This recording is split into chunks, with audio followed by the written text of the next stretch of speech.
Ya, kita akan masuk ke dalam perhitungan dari lensa tipis ya. Jadi kalau kita lihat lagi persamaannya, persamaan-persamaan yang ada di lensa tipis itu kalian pernah jumpai ketika SMP.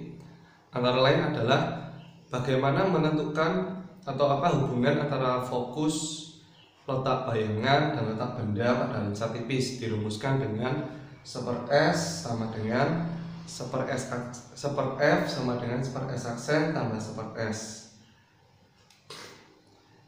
Kemudian perbesaran M sama dengan H aksen dibagi H atau S aksen dibagi S dalam bilangan mutlak ya. Artinya kalau kita menghitung S aksen dibagi S, nilainya harus selalu positif, menyatakan nilai perbesaran harus dalam nilai positif. Kemudian apa hubungannya F dengan R? F fokus, R itu jari-jari kelengkungan lensa, hubungannya adalah F itu setengah dari R atau R itu 2 kalinya dari F. Ini berlaku untuk lensa tipis. Kemudian untuk kuat lensa itu P sama dengan 1 per fokus jika fokusnya dalam satuan meter. Kalau fokusnya dalam satuan senti berarti 100 per fokus. Kita bisa lihat keterangannya, S itu apa, S aksen itu apa ya. Nah, mari kita akan coba untuk contoh soalnya. Ya, kalian bisa lihat soalnya. Dalam percobaan tentang lensa, Johan menggunakan lensa cembung yang berfokus 25 cm. Di depan lensa tersebut ditempatkan benda yang tingginya 3 cm pada jarak 30 cm. Tentukan A. jarak bayangan ke lensa, B. perbesaran bayangan, dan C. tinggi bayangan. Kalian bisa hentikan dulu video ini dan terlebih dahulu mencoba soal ini.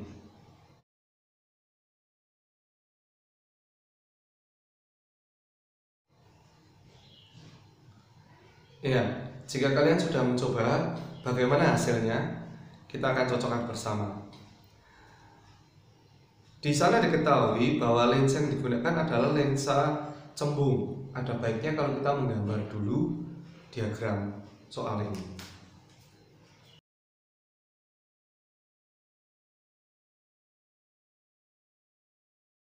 Ya, kita bisa lihat karena lensa cembung, saya tuliskan nilai fokusnya itu plus, jenis lensa positif ya. Kemudian jarak fokusnya adalah 25 cm. Sedangkan jarak bendanya adalah 30 cm. Jadi kita bisa letakkan bendanya pasti di belakang fokus ya, atau di ruang 2. Ini jaraknya 25 cm. Yang ini jaraknya 30 cm. Ya. Nah, sebelum menghitung, ada baiknya kita prediksi dulu jawabannya itu nanti akan ada di mana. Kan kemarin kita sudah belajar bagaimana menentukan letak bayangan dan sifatnya menggunakan metode penomoran ruang. Itu akan mengantisipasi atau mengurangi kemungkinan kamu salah berhitung. Kita lihat, kalau bendanya ada di ruang 2, ini kan ruang 2 ya, ruang 1, 2, 3, bendanya ada di 2, berarti bayangannya akan ada di 3 lingkaran. 1 lingkaran, 2 lingkaran, 3 lingkaran. Bayangannya akan ada di sini, di ruang 3. Berarti sifat bayangannya adalah nyata, terbalik, diperbesar. Karena kalau dia ada di belakang lensa atau ada di lain pihak dengan benda, berarti sifatnya adalah nyata, terbalik, diperbesar. Sehingga kita sudah bisa prediksi, oh kalau fokusnya 25, berarti R-nya itu 50 cm. Kalau letak bayangannya lebih dari R, berarti jawabannya S aksennya itu pasti lebih dari 50 cm ya. S aksennya pasti lebih dari 50 cm. Nah, sekarang kita coba menghitung.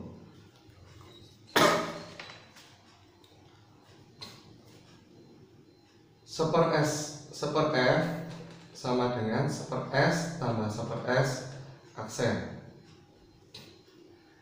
Fokusnya 25, S-nya 30, S aksennya dicari. Kita pindah luas, berarti seper S aksen sama dengan seper 25 dikurangi seper 30.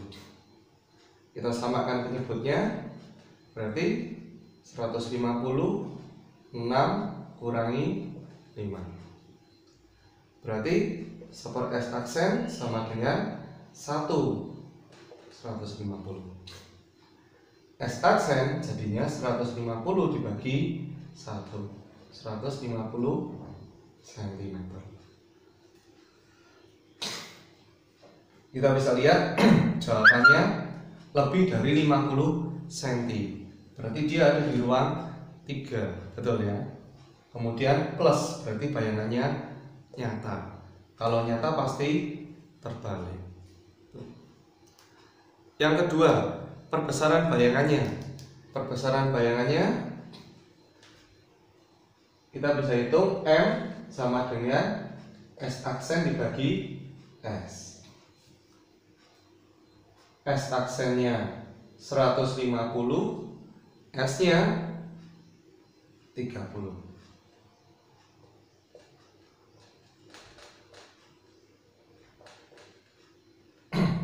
Sehingga kita peroleh nilai perbesarannya adalah 5 kali. Jadi bayangannya diperbesar 5 kali dari bendanya. Berarti kalau kita lihat tinggi bendanya adalah 3 cm, kalau diperbesar 5 kali, berarti tinggi bayangannya jelas adalah 15 cm ya. Jadi tinggi bayangannya adalah tinggi benda dikali perbesarannya, sehingga 3 dikali 5, 15 cm. Begitu cara mengerjakannya dari lensa cembung. Kita akan coba contoh lainnya. Ya, contoh berikutnya adalah sebagai berikut. Sebuah lensa cembung menghasilkan bayangan tegak diperbesar 3 kali. Jika jarak fokus lensa 4 cm, hitung letak benda di depan lensa.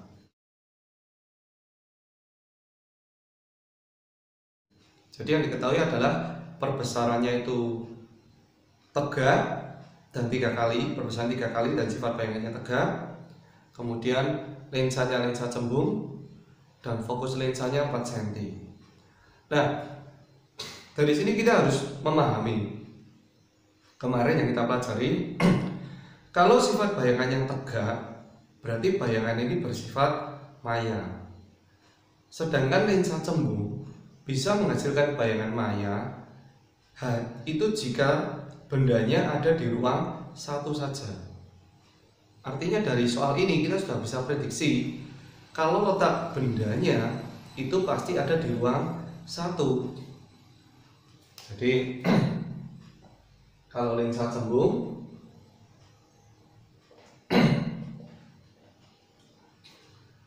kalau sampai menghasilkan bayangan maya, ini kan 1, 2, 3, 4 lingkarannya di sini.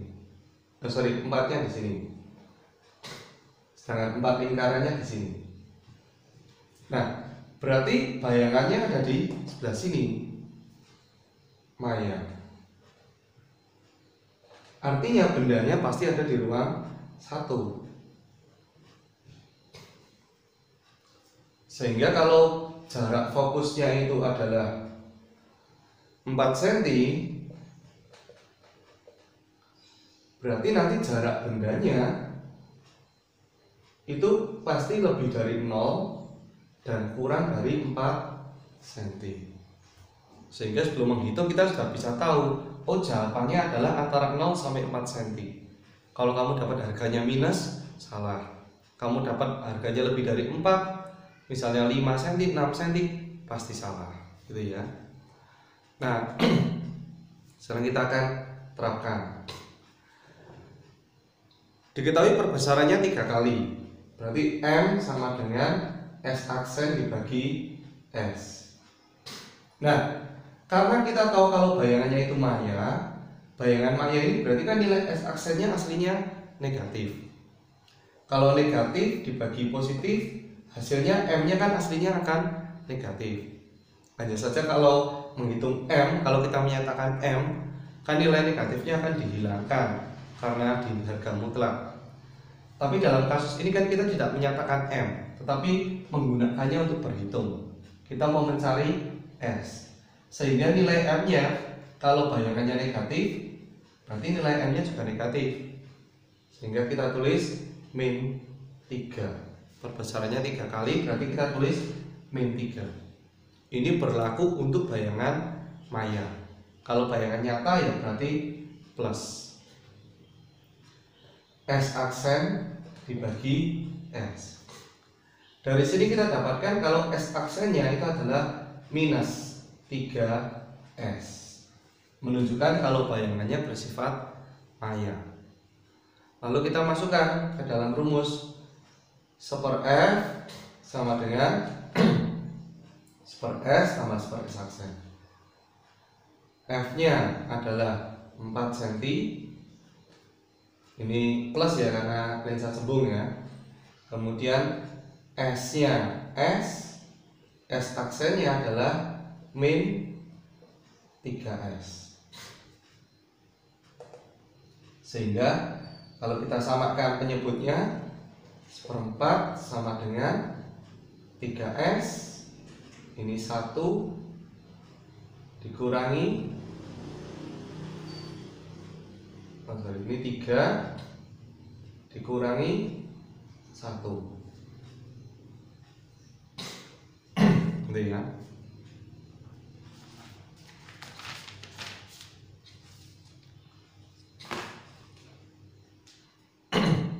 Sehingga 1/4 sama dengan 2 dibagi 3S. Lalu kita kali silang, 3S sama dengan 8. S sama dengan 8 bagi 3.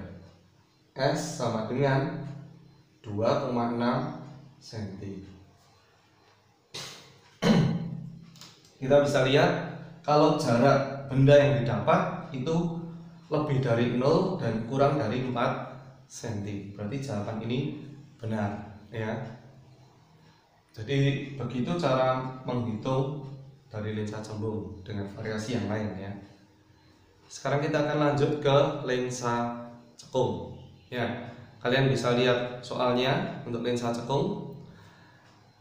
Sebuah benda berada di depan lensa cekung pada jarak 16 cm. Jika jarak fokus lensanya 4 cm, hitung letak bayangan, perbesaran, dan sifat bayangannya.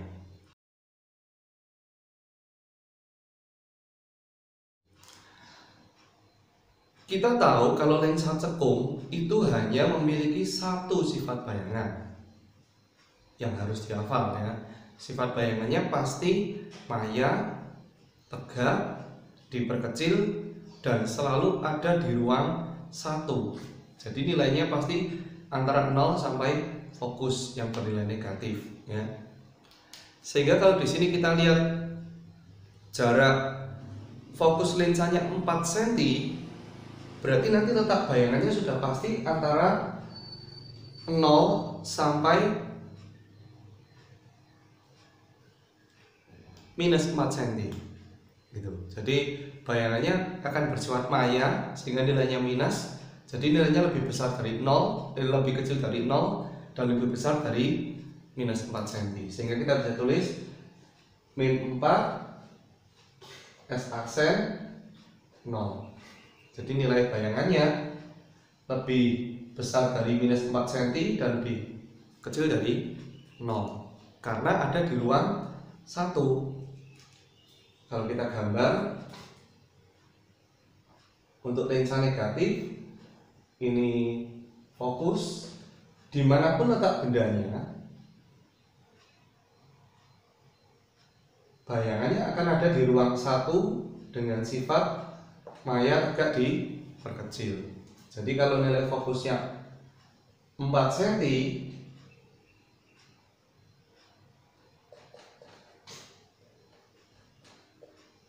berarti nilai bayangannya akan ada di antara itu, ya.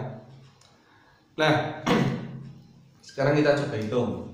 Berarti 1/f sama dengan 1/s tambah 1/s aksen.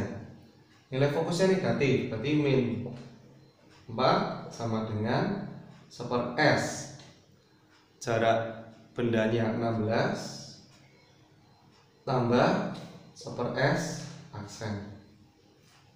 Kita pindah ruas, berarti 1/s aksen sama dengan min 1/4 min 1/16. Samakan penyebutnya menjadi 16 min 4 min 1. S aksen sama dengan min 5/16. S aksen sama dengan 16 dibagi 5, negatif, ya. Sehingga kita peroleh jarak bayangannya adalah 3,2, negatif, ya. Minus 3,2 cm, jadi lebih kecil dari 0 dan lebih besar dari minus 0,4. Betul, ya. Perbesarannya